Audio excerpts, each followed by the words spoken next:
Warning advised. The following video is intended for mature audiences. There are scenes of violence. If this offends you, please don't watch the video. Pedro Lopez, named the Monster of the Andes, is a prolific Colombian pedophilic and ephebophilic and serial killer, serial rapist, stalker, and abductor believed to have murdered over 300 young girls in Colombia, Ecuador, and Peru. He is considered by many to be one of the world's most prolific serial killers and rapists to this day.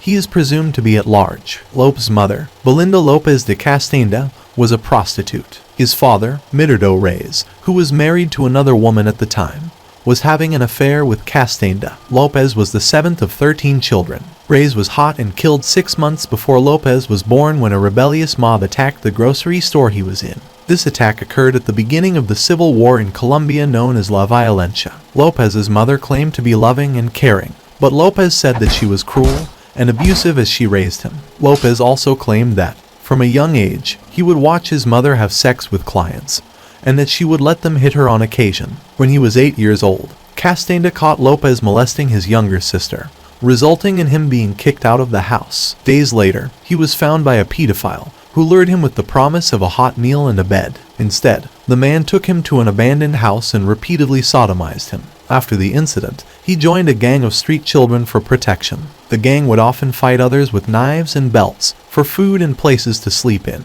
They would also smoke bazuco, a type of drug derived from cocaine. After spending 4 years surviving on the streets, Lopez was taken in by an American family and became a student in a school for orphans.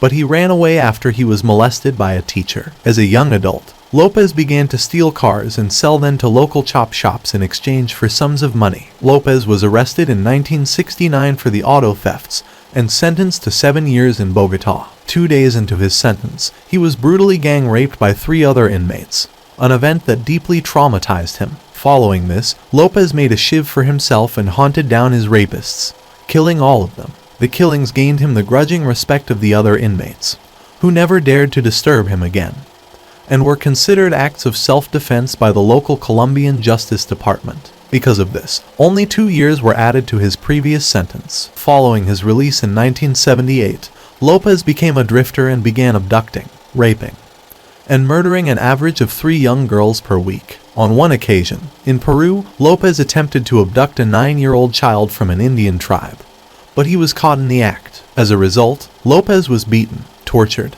and buried up to his neck by the natives, who planned to pour syrup on his head and let him be eaten alive by ants. However, he was saved when an American missionary intervened and convinced them to let her deliver him to the police. The tribe reluctantly agreed, but the unaware missionary instead drove Lopez to the Colombia border, where she set him free. Afterwards, he began traveling through the countries of Colombia and Ecuador, abducting and murdering more girls along the way. Police initially believed that slavery and prostitution rings were abducting the missing children. Following a flash flood near Ambato, Ecuador, in 1979, the bodies of 4 of the missing children were uncovered and found.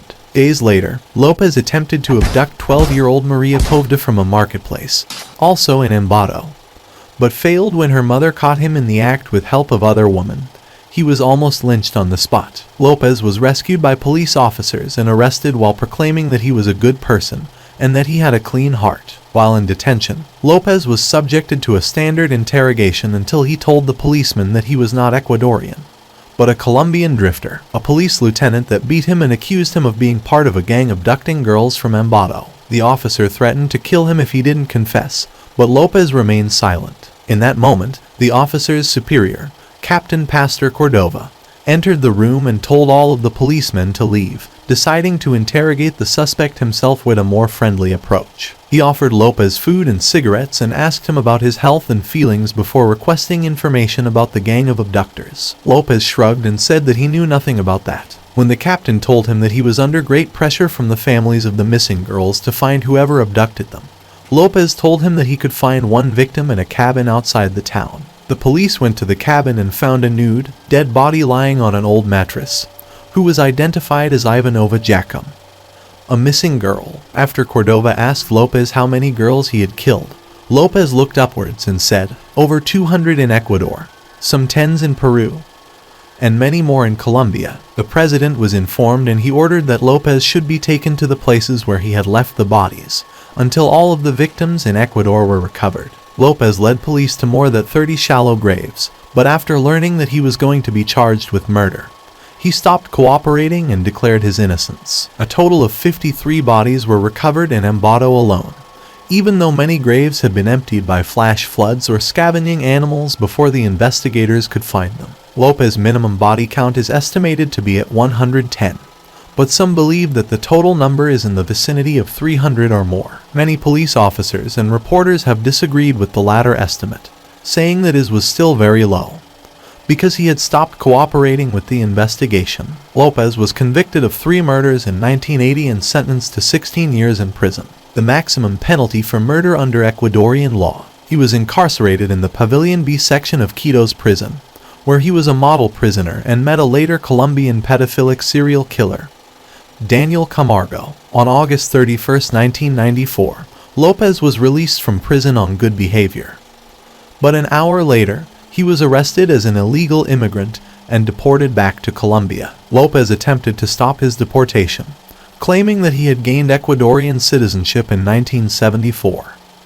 But he could not produce any evidence of this. In Bogotá, López protested as he was subjected to a medical evaluation, demanding to be set free even though an angry mob had gathered outside with the intention of lynching him. However, nobody had ever charged López for murder in Colombia. Still reluctant to set him free, the authorities moved López to El Espinal, where he had resided decades earlier with his mother, in hopes that one of his older victims would come forward. A local woman named Alba Sanchez claimed then that in 1979, she had seen López walk away with her daughter Floralba from her home before Floralba's body was found raped and strangled outside town. This MO was identical to López's known murders in Ecuador. López was found guilty after a short trial, but his defense attorney demanded that he should be subjected to a psychiatric first. He was ruled insane in 1995, and as a result, he was committed to a mental hospital instead of being sent to prison. In 1998, a new evaluation deemed him sane,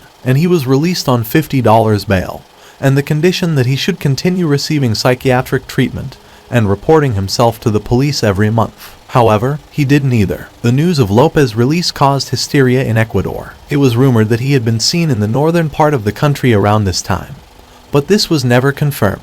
López was seen next again in El Espinal, when he knocked on the door of his own mother, Benilda. The improvised woman admitted that she thought he was going to kill her because he had blamed her for every pain in his heart in a televised interview years earlier, and she had pleaded in turn for López to never be released. However, López calmly told her to get on her knees because he wanted to give her his blessing. Afterwards, he demanded his inheritance in life, arguing that he had no means to sustain himself. His mother gave him a few bills that she kept in a drawer and an old bed that López took apart to sell for pieces. She never saw him again and his current whereabouts are unknown. In 2002, the Colombian police launched an Interpol order of arrest against López for a new murder in El Espinal that fit the MO of his early crimes. Different rumors claim that he is living in Tolima Department, Colombia, as a homeless man in Bogotá, or even that he was murdered after some of his victims put a bounty on his head. He is presumably still at large, although whether or not he has or will still start killing again,